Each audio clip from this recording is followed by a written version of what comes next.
Do you want to know the best settings to use in Modern Warfare Warzone and multiplayer? Then make sure to watch the video throughout, as I'm going to be showing you the best audio settings as well as the best controller settings to make sure that you have the best chance to win your multiplayer matches as well as winning your Warzone matches. Hey guys, it's the Unknown here. If you are new to my YouTube channel, then I upload Call of Duty how-to videos, tips and tricks, as well as giving you the latest Call of Duty news. Make sure to hit that subscribe button and turn the bell notifications on as well to join the Ghost Army on this YouTube channel and to be notified every single time that I upload a video to this channel so you never miss out on my future uploads. Okay guys, let's not waste any more time and let's dive straight into today's YouTube video. And first of all, I'm going to show you my audio settings that I use in Modern Warfare. Okay, so let's start off with the volume setting, and you can find this underneath the audio tab inside your options. And for audio mix, I have boost high, and what boost high will do is it optimizes sound balancing on different equipment inside the game in Modern Warfare. Let's move on to the next option, guys, which is being the master volume. And what the master volume adjusts is, it adjusts the global volume of your game, so it covers mostly all the audio inside your game when you're playing. And for master volume, I have selected 100%. For music volume, guys, I have selected 70%, and that will just adjust the volume of in-game music. Some people may want to turn this to 0 because they just don't enjoy listening to the in-game music, and that's fine, you can go ahead and do that. But I've put it on 70 just to balance out every single aspect of the audio. For dialogue volume, guys, I have 55%, and that will adjust the volume of voiceover audio. So if you play with your teammates a lot, then dialogue volume will be an important option for you to adjust around with. And I've selected 55% because you don't want your teammates to be too loud so you can't hear the in-game volume of your enemy's footsteps, etc. So you want to make sure that the dialogue volume is in somewhat of a sweet spot so you can hear your teammates good as well as the in-game audio being clear as well. The next option being, guys, is the effects volume, and this will change the overall in-game effects, and I have gone with 85% on the effects volume.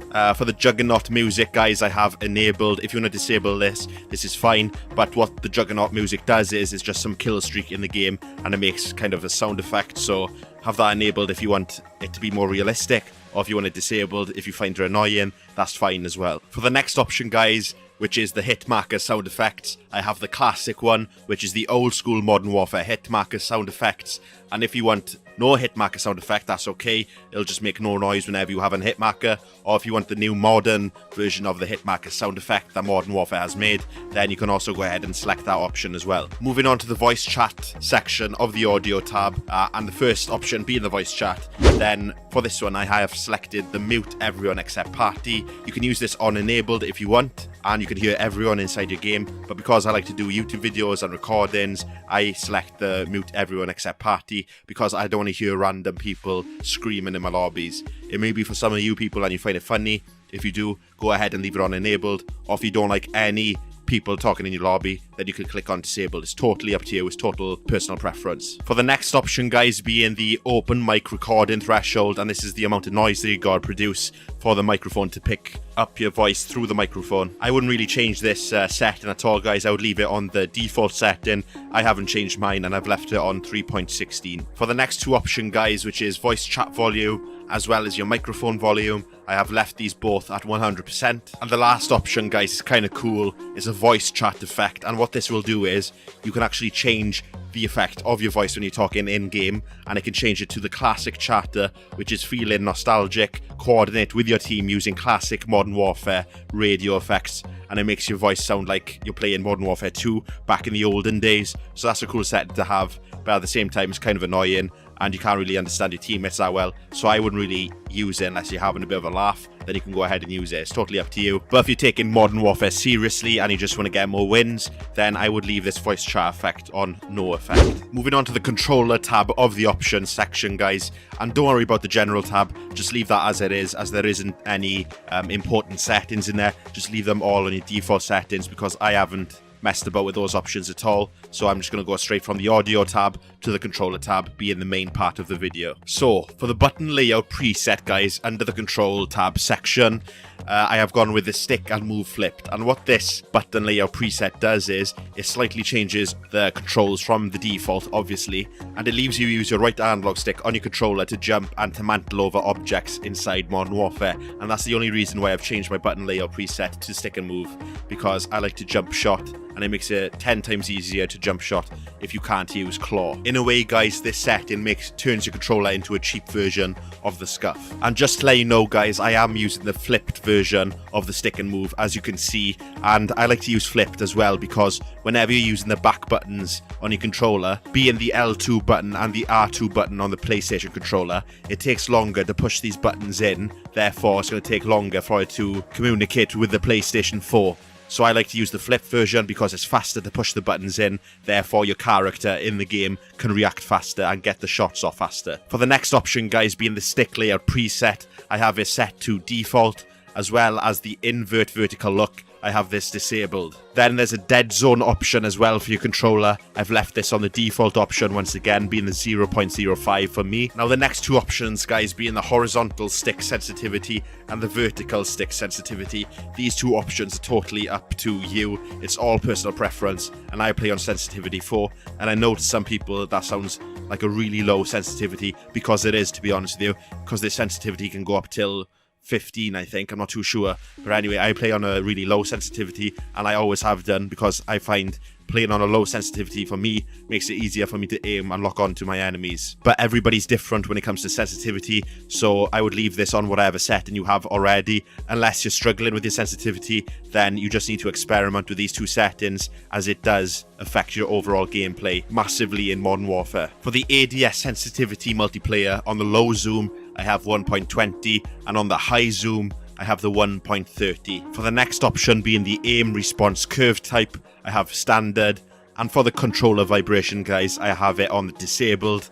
And here's my reason for that, is if you leave your controller vibration on, it can affect your aim. The controller is shaking, it makes it harder for you to use the analog sticks and to be more accurate with your aim. Moving on to the aim assist option guys, I have chosen the precision option, and for the weapon mount activation, I have that disabled, as well as the weapon mount movement exit, I also have that disabled. For the aim down sight behavior, as well as the equipment behavior options, I both have these options on the hold. Now the next option guys is important, because if you are playing Warzone, then you may want to change this use to /reload behavior option. I have it on tap to reload, as I like to leave it on that option whenever I'm playing in multiplayer. But when you're playing Warzone, especially on console, and you're trying to hold in square all the time to pick up items around the map, to loot up items around the map, it takes a lot of time to do that.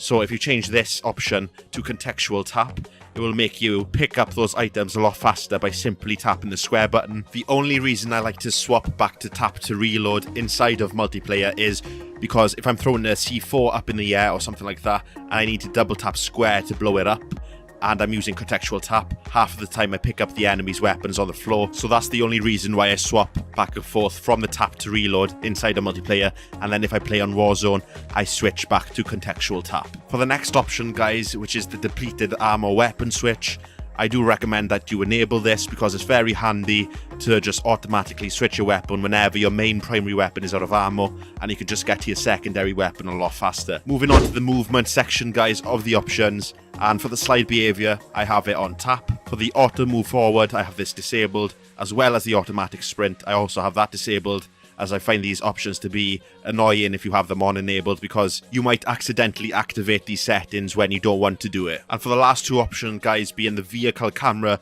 recenter, as well as the parachute auto deploy, I both have these last two options on enabled. Before you click off the video guys, if you want to see more Call of Duty content from myself, then make sure to check out my playlists down below in the description, or a faster way to view my playlists on YouTube is by clicking the video card in the top right hand corner of my YouTube videos, and that'll take you straight to my Modern Warfare playlists. I'm also doing a giveaway guys as soon as my YouTube channel hits 100 subscribers, where the winner will receive a £20 gift card of their choice, so make sure to subscribe and turn the bell notifications on to join the Ghost Army on this YouTube channel. Don't forget to share my channel around with your friends and your family so we can get to that 100 subscriber milestone a lot faster. Also drop a like on the video if you did enjoy it, and comment down below leaving your thoughts and opinion on my Modern Warfare settings for multiplayer and for Warzone. So that's it guys, it's been The Unknown, and I'll see all you ghosts in my next YouTube video.